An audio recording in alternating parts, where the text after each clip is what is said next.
The rain had started earlier that night, steady and rhythmic, pattering gently against the tin roof of our lake cabin.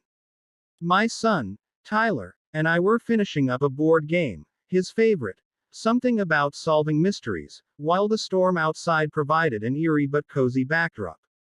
The cabin was an old one, passed down from my grandfather, nestled deep in the pines off a narrow gravel road by Hollow Ridge Lake. It wasn't fancy, but it was ours, and every summer we came up here to escape the noise of the city. It was peaceful, quiet, and usually completely uneventful. That night, though, I couldn't shake the feeling that something was off.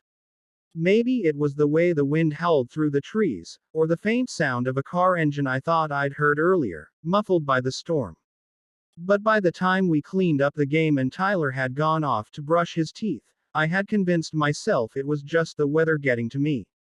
I went to lock the front door, something I usually didn't even bother with out here, but the knob was already turned to locked.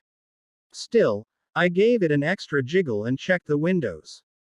By 1:30 a.m., the rain had softened into a light drizzle.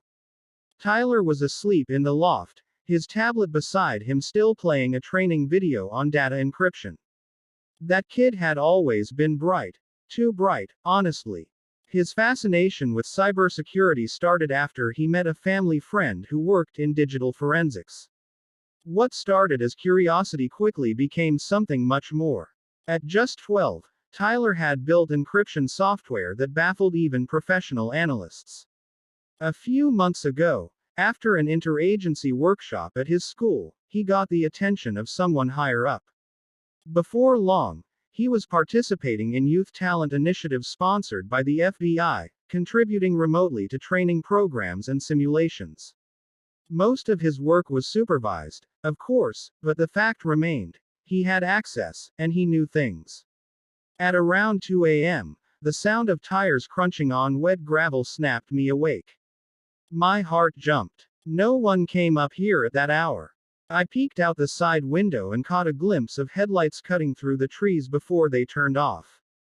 Silence followed, thick and heavy. I waited, heart pounding, watching for movement. Then I heard it. Slow, deliberate footsteps coming up the porch stairs. I moved quickly but quietly, motioning to Tyler to stay put as I grabbed the old hunting rifle from behind the door, unloaded, more for comfort than defense. Before I could even make it to the window again, a loud thud shook the door. Then another. On the third hit, the lock gave way and the door flew open with a violent crash. He stood in the doorway soaked to the bone, his boots tracking mud across the floor. He was tall, late 40s maybe, with a wiry frame and a patchy beard. His jacket had a crude homemade badge that read, WA Patrol, something that made me freeze not out of fear but confusion. There was no homeowners association up here. The nearest neighborhood within WA was a good 15 miles away. Evening, he said, his voice low and oddly calm. We've had reports of unauthorized structures in this zone. I'm gonna need to do an inspection.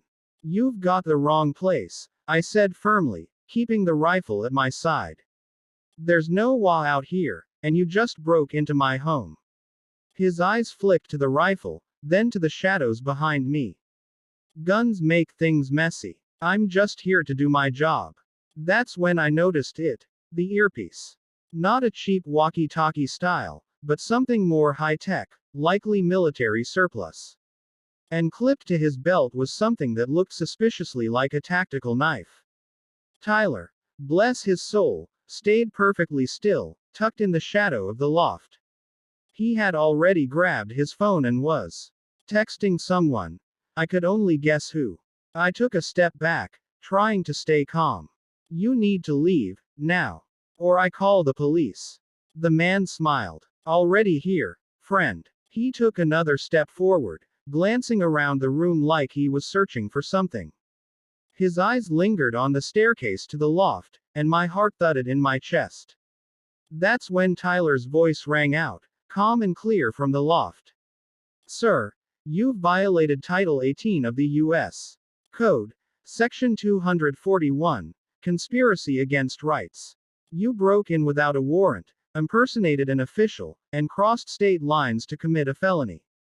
My team has your picture, your vehicle plates, and your voice signature. You have 30 seconds to leave before a federal trace completes and an arrest warrant is issued. The man blinked, thrown off by the sudden outburst. Who the hell is that? That, I said, now holding the rifle a little higher, is my son. And you just made the worst mistake of your life. He took a hesitant step back. You're bluffing. But Tyler wasn't. He was already logged into a secure FBI sandbox portal via satellite connection, something they'd given him access to for testing a field resilience module. While the data wasn't live, it was enough for him to ping certain endpoints and initiate a report to a live supervisor who would review anomalies. You've got 10 seconds, Tyler added, tapping his screen. The man muttered something under his breath, pulled his hood up, and backed toward the door. You people are nuts. We watched him retreat into the darkness, his silhouette briefly lit by a flash of lightning before vanishing into the forest. Moments later, I heard the distant sound of an engine roaring to life and gravel spraying behind spinning tires. I locked the door again, reinforced it with a chair, and sat down, heart still hammering. Tyler climbed down quietly, phone in hand. It's okay, Dad, he said. They already flagged his plate on 2 interstate bolos. He won't get far. I stared at him for a long moment, both shaken and proud. How did you know what to say? He shrugged. They make us run through simulations. This one was just a little more real.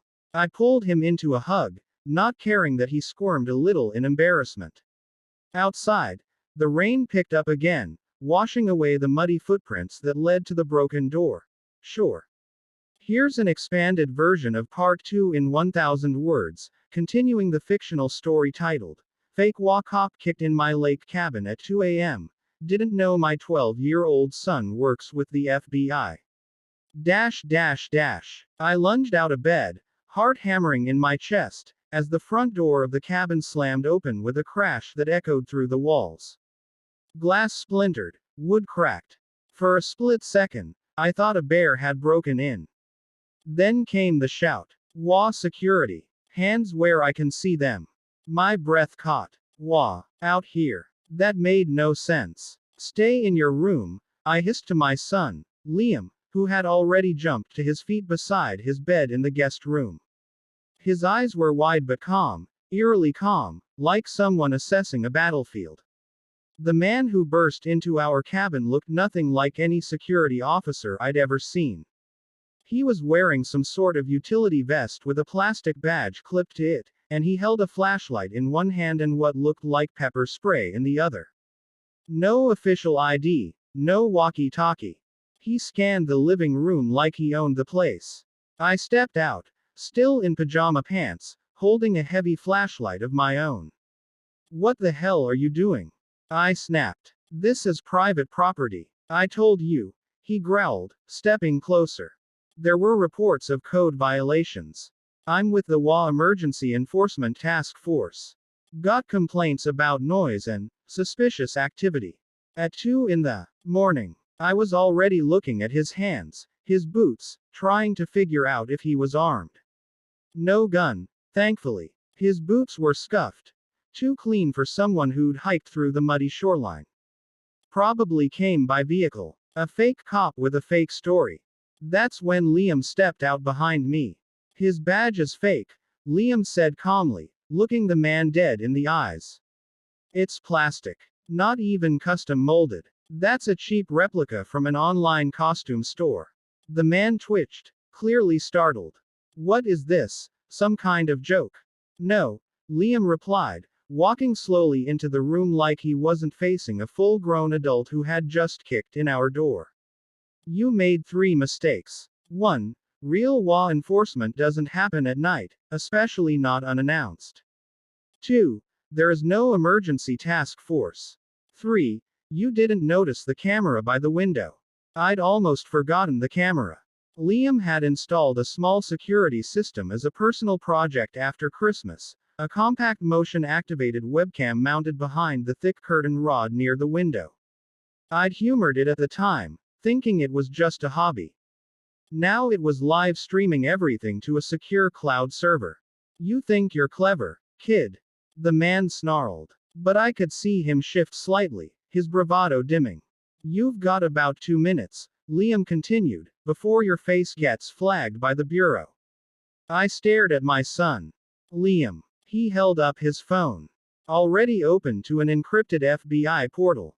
Not a simulation, not a toy.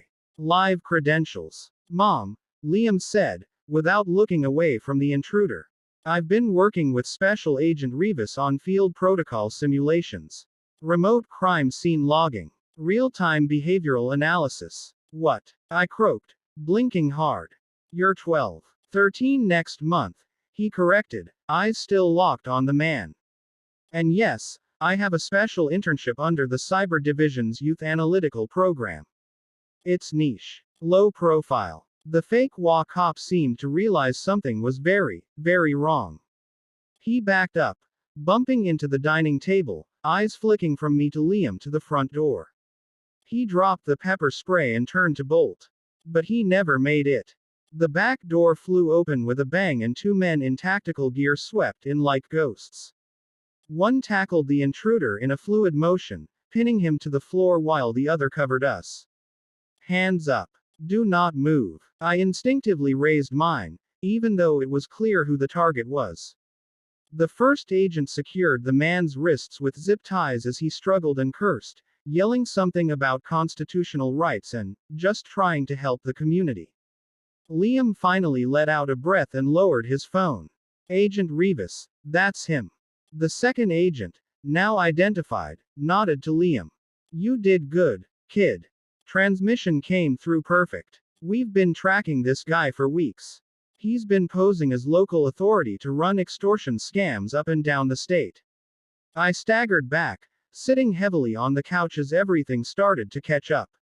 Broken door. The intruder, my son casually working with federal agents. How long have you been involved in this? I asked, still dazed. Liam shrugged. Since spring. I found a phishing ring on the school Wi-Fi and traced it back to a bigger network. Got the bureau's attention. They offered mentorship. I didn't say anything because, well, I didn't think we'd be targets. This guy's been hitting seasonal cabins and retirees. The captured man groaned on the floor as the agents read him his rights and bagged evidence, his fake badge, burner phone, even a hidden body cam he'd been wearing. Do I even want to know what else you've been working on? I asked, rubbing my temples. Probably not, Liam said with a sheepish grin. But Agent Rivas says I'm on track for early recruitment. They're watching me for the Quantico Youth Pipeline. I let out a hollow laugh. Quantico. Right. Of course. The agents had everything under control.